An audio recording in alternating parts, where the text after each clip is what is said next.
While agriculture plays a critical role in supporting the growing global population, it also requires significant energy inputs. Modern farming depends on both direct energy, such as fuel for machinery, irrigation systems, electricity, and human labor, as well as indirect energy, which includes the energy used to produce fertilizers, pesticides, seeds, and other agricultural inputs. As the food demand increases, the energy inputs for agriculture also grow significantly in order to maximize crop yields and reduce labor costs. Therefore, in order to evaluate agriculture sustainability, the concept of energy balance must be considered. This concept compares the total energy invested in production with the energy contained in the agricultural products generated. This allows researchers to understand if any energy efficient improvements are required. Because the excessive use of energy in agriculture can have serious environmental impacts, it is crucial to minimize it.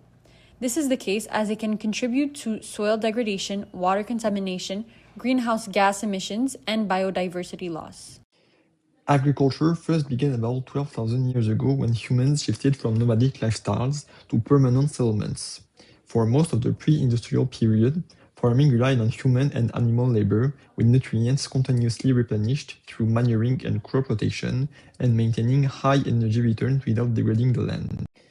This balance shifted during the 20th century as rapid population growth prompted the widespread adoption of synthetic fertilizers, fossil fuel-powered machinery, and pesticide-dependent monocultures. While these technologies increased yields, they introduced substantial fossil fuel consumption at every stage of production, declining the agricultural energy returns from roughly 5 in the early 1900s to below 1 in many industrial systems today. The environmental consequences are already evident. Fertilizer runoff creates eutrophic dead zones, irrigation withdrawals deplete water supplies faster than they recharge, and intensive farming degrades soils, reduces biodiversity, and threatens future yields. With agriculture accounting for about 18.4% of global greenhouse gas emissions and the UN projecting about 10 billion people by 2050, these pressures will only intensify. To meet our needs without compromising future generations, larger-scale policies must rapidly integrate adaptive measures accounting for regional differences, small-scale stakeholders, and climate-related strategies. Those who oppose sustainable agriculture often rely on utilitarian philosophy, which prioritizes maximizing overall benefits. In the context of agriculture, this means producing enough food to feed the largest possible number of people.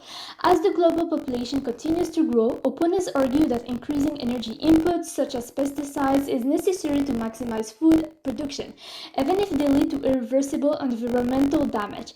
Supporters of sustainable agriculture may adopt an anthropocentric perspective. In this view, humans have a moral obligation to protect the environment because environmental damage can harm human well-being, for example, through pollution.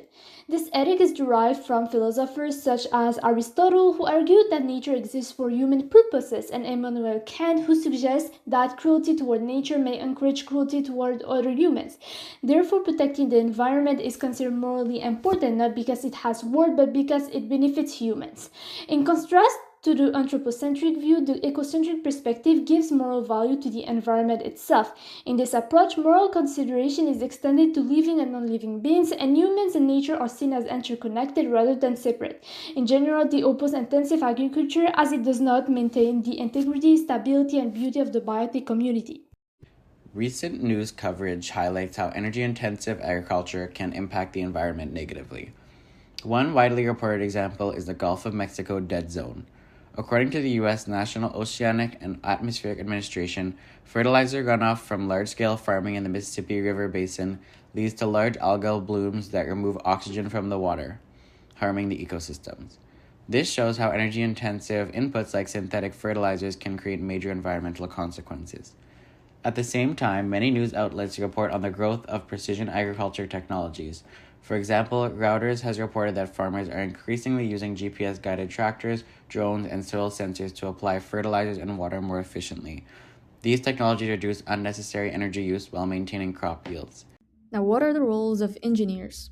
Engineers must redesign technologies to improve efficiency and sustainability. The types of technologies can be illustrated through this simplified diagram. First, we have precision agriculture systems mentioned in the previous slides. Second, remote sensing technologies like satellite imaging systems that can help detect issues and diseases early on. Third, biotechnology like gene editing that enables the development of pest-resistant crops. And lastly, we have IoT and automation systems that can improve productivity and resource management by allowing real-time monitoring and automated farming operations. Engineers must also manage risks and ethical challenges. In many developing regions, farming is dominated by smallholder farmers who cannot afford advanced digital tools. Engineers therefore have a responsibility to design affordable and scalable solutions so these farmers are not excluded from innovation. Furthermore, to prevent equipment failures, data breaches, and inaccurate AI predictions that could harm farming operations, engineers must design reliable and secure digital farming systems.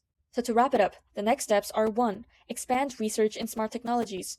2. Adapt the technologies to the conditions of developing countries. And 3. Technology alone will not solve the agricultural energy imbalance.